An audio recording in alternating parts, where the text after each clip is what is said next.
할렐루야. 오늘 함께 읽으실 말씀은 사도행전 21장 1절부터 16절까지 말씀입니다. 사도행전 21장 1절부터 16절까지 말씀을 함께 합독하겠습니다. 21장. 우리가 그들을 작별하고 배를 타고 바로 고스로 가서 이튿날 로도에 이르러 거기서부터 바다라로 가서 베니게로 건너가는 배를 만나서 타고 가다가 구브로를 바라보고 이를 왼편에 두고 수리아로 항해하여 두로에서 상륙하니 거기서 배의 짐을 풀려 함이로라. 제자들을 찾아 거기서 이레를 머물더니 그 제자들이 성령의 감동으로 바울더러 예루살렘에 들어가지 말라 하더라. 이 여러 날을 지낸 후 우리가 떠나갈새 그들이 다 그 처자와 함께 성문 밖까지 전송하거늘 우리가 바닷가에서 무릎을 꿇어 기도하고 서로 작별한 후 우리는 배에 오르고 그들은 집으로 돌아가니라.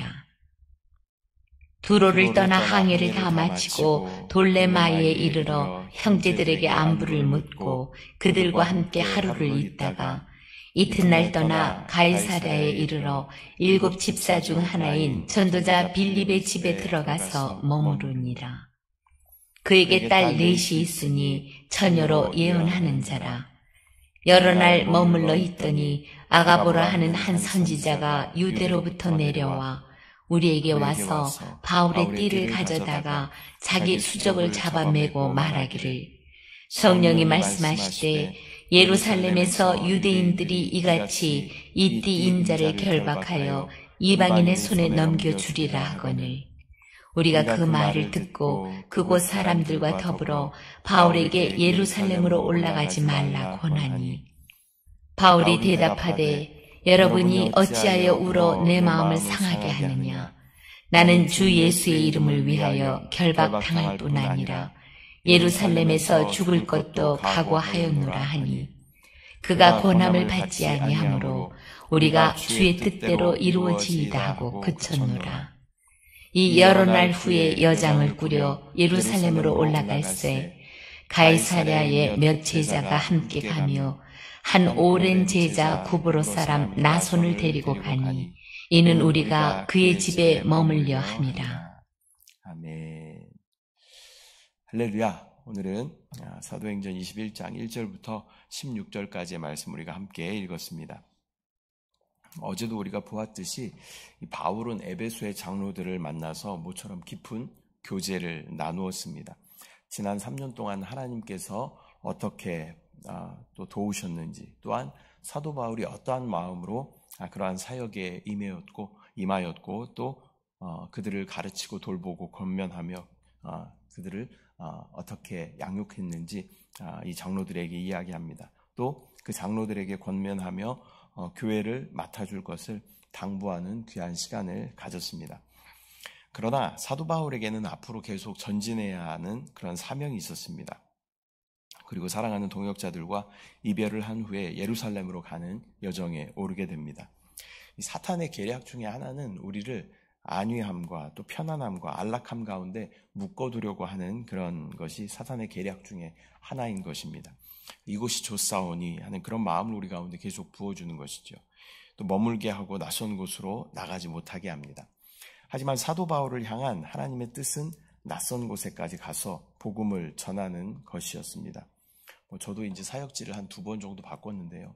중국에서 올해 한 13년 정도 있었습니다. 평신도 사역으로 시작을 해서 사역자가 되었는데 그때는 이제 그 중국 소주라는 지역이 저에게는 너무나 편한 그런 지역이었죠.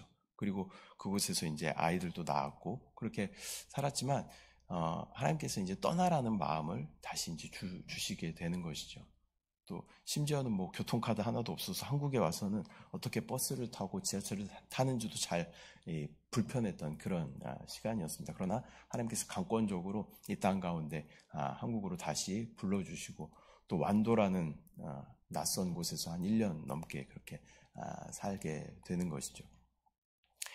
또 이제 순복음 한세교에서 제가 한 10년 정도 사역을 했는데 또 하나님께서는 알지 못하는 이 동탄 땅으로 또 보내시고 또 하나님의 교회를 세우시고 하는 모습들을 우리가 보게 되는 것입니다. 하나님은 하나님의 뜻을 이루시기를 원하십니다. 또 하나님은 하나님의 사명을 통해 우리를 이끌어 가십니다.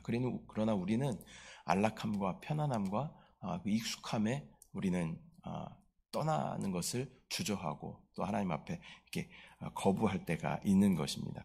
우리의 목적은 안락함이나 편안함이 아니라 사명이 되어야 할 줄 믿습니다.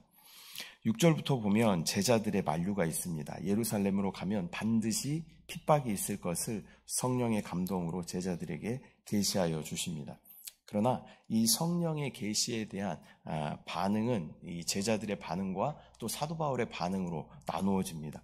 제자들은 그곳에 핍박이 있으니까 그곳으로 가지 마라 라고 사도 바울을 만류합니다. 그러나 사도 바울은 핍박이 있는 것을 알지만 하나님의 뜻을 위하여 내가 죽으면 죽으리라는 각오로 나아가겠다라고 말하고 있는 것입니다.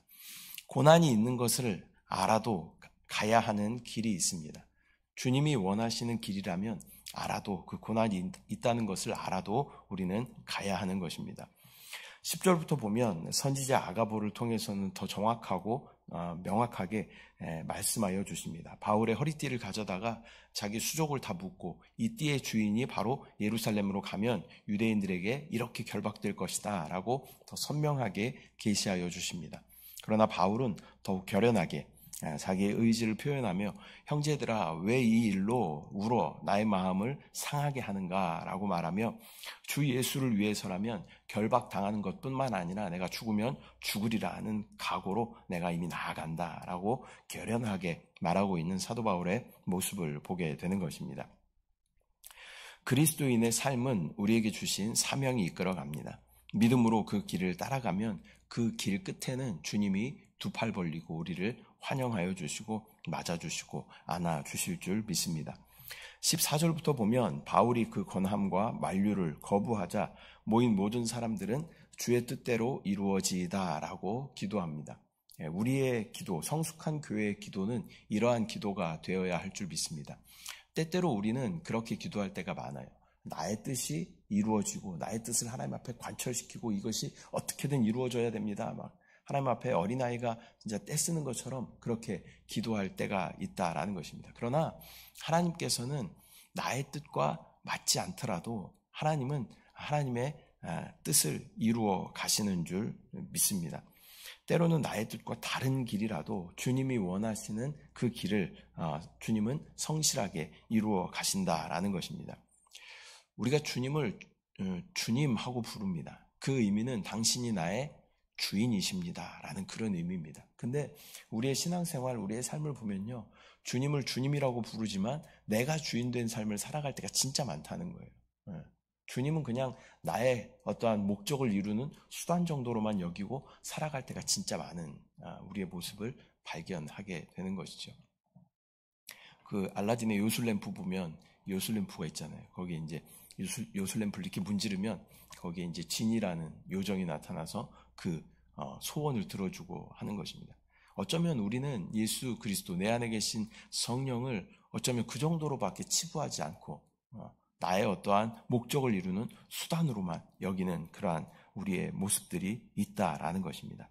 그러나 우리가 주님을 주님하고 부르는 이상 당신이 나의 주인이십니다. 나는 당신의 뜻에 전적으로 순복하겠습니다. 그러한 의미가 이 주님이라는 칭호 안에 포함되어 있는 줄 믿습니다. 15절부터 보면 이러한 고난의 여정임을 이미 여러 방면으로 계시하여 주셨지만 또한 동역하는 동역자들을 또 함께 붙여주심을 또 우리가 보게 됩니다. 가이사랴의 몇 제자와 또 구브로 사람 나손도 함께 동행합니다. 심지어 이후에는 이 나손의 집에서 머물게 되는 것을 우리가 보게 되는 것이죠. 우리에게도 하나님께서는 동역자들을 붙여주십니다. 외로운 여정일지라도 함께 동역하는 동역자들을 보내주셔서 서로 격려하며 위로하고 응원하며 주의 길을 가게 하십니다. 이 순복음 영과 생명의 교회가 시작될 때도 마찬가지죠.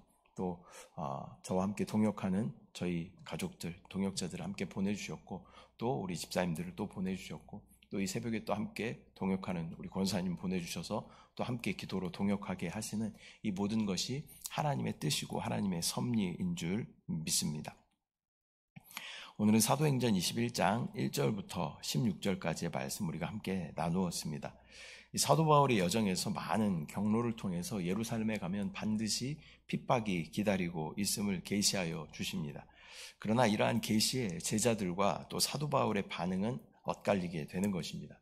제자들의 반응은 핍박이 있으니까 그것을 피해야 된다라는 것과 사도 바울은 아니다. 핍박이 있는 것 나도 안다. 그러나 나의 사명이 그곳에 있기 때문에 내가 담대하게 나아간다라고 반응하는 사도 바울의 우리가 반응을 보게 되는 것입니다. 우리도 때로는 지혜롭게 그곳을 피할 수도 있어야 하지만 때로는 주님이 십자가의 길을 묵묵하게 또 가셨던 것처럼 또 우리 또한 사도 바울이 그 고난을 알지만 주님의 그 복음을 위해 죽음을 각오하고 달려가는 것처럼 우리도 돌파해야 될 때가 있다라는 것입니다. 주님도 핍박이 있을 때 그 자리를 여러 번 피하셨어요. 그러나 이제 십자가를 지어야 할 때가 다가오니까 주님은 이제 가자라고 제자들에게 말씀하시는 것을 우리가 보게 되는 것이죠. 우리도 주님께서 우리 안에 기름 부으심으로 피해야 할 때를 알려주시고 또 그것을 정면으로 돌파해야 할 때도 주님께서 알려주신다라는 것입니다. 그것을 믿음 안에 우리가 잘 집중하면 또 그 성령의 인도하심을 우리가 받게 될 줄 믿습니다. 사도 바울을 향한 주님의 질문은 이래도 그 길을 가겠느냐라는 질문일 것이었습니다. 또 사도 바울의 대답은 주님의 뜻이 여기 있는데 제가 어디로 가겠습니까? 라며 주님의 길을 선택하고 고난의 길을 따라가는 사도 바울의 응답을 우리가 보게 되는 것입니다. 우리의 기준은 안락함이나 편안함이 아니라 주님의 뜻과 주님의 사명인 줄 믿습니다. 믿음으로 그 길을 선택할 때 주님은 우리를 통하여서 주님의 뜻을 이루어 주시고 또 우리는 주님 앞에 설 때 빛나는 상급으로 또 영광으로 주님 앞에 서게 될 줄 믿습니다. 기도하겠습니다. 사랑의 주님, 은혜와 사랑을 감사드립니다. 귀한 새벽 주님 앞에 나와 또 함께 말씀으로 우리의 삶을 조명하며 또 사도 바울의 모습을 통하여서 또 우리의 사명을 다시 한번 발견하는 귀한 시간 주심을 감사합니다. 우리가 가는 길이 고난의 길일지라도 그것이 주님께서 원하는 길이시라면 내가 기쁨으로 순종하며 따라갈 수 있는 믿음과 용기를 우리 가운데 허락하여 주시옵소서. 아버지, 그러나 또 이 여정 가운데 하나님께서는 우리를 외롭게 두시지 아니하시고 동역하는 동역자들을 함께 보내주심을 감사합니다. 동역자들과 함께 기도하며 또 돌파해 나아갈 때 하나님의 놀라운 뜻이 이 땅 가운데 이루어짐을 믿음으로 바라보게 하여 주시옵소서. 또 나의 모든 기준은 나의 뜻이 아니라 나의 주인 되신 주님의 뜻임을 믿음으로 바라보게 하시고 주님이 원하시면 내가 기쁨으로 순종하며 따라갈 수 있도록 주여 인도하여 주시옵소서. 아버지, 또한 우리의 모든 기도가 나의 뜻을 주님 앞에 관철시키는, 나의 목적을 주님 앞에 관철시키는 기도가 아니라 주님의 뜻을 발견하는, 또 그 주님의 응답이 나의 뜻과 다를지라도 내가 믿음으로 순종하는 것이 기도의 목적임을 믿음 가지고 바라보며 또 오늘 아침 또 함께 기도할 수 있도록 주의 은혜를 부어 주시옵소서. 우리 가운데 역사하시는, 응답하시는 주님을 바라봅니다. 신뢰합니다. 주님을 사랑합니다. 감사드리고 예수님의 이름으로 기도드립니다. 아멘. 하늘에 계신 우리 아버지여, 이름이 거룩히 여김을 받으시오며 나라가 임하시오며 뜻이 하늘에서 이루어진 것 같이 땅에서도 이루어지이다. 오늘 우리에게 일용할 양식을 주시옵고 우리가 우리에게 죄 지은 자를 사하여 준 것 같이 우리 죄를 사하여 주시옵고 우리를 시험에 들게 하지 마시옵고 다만 악에서 구하시옵소서. 나라와 권세와 영광이 아버지께 영원히 쌓옵나이다. 아멘. 할렐루야.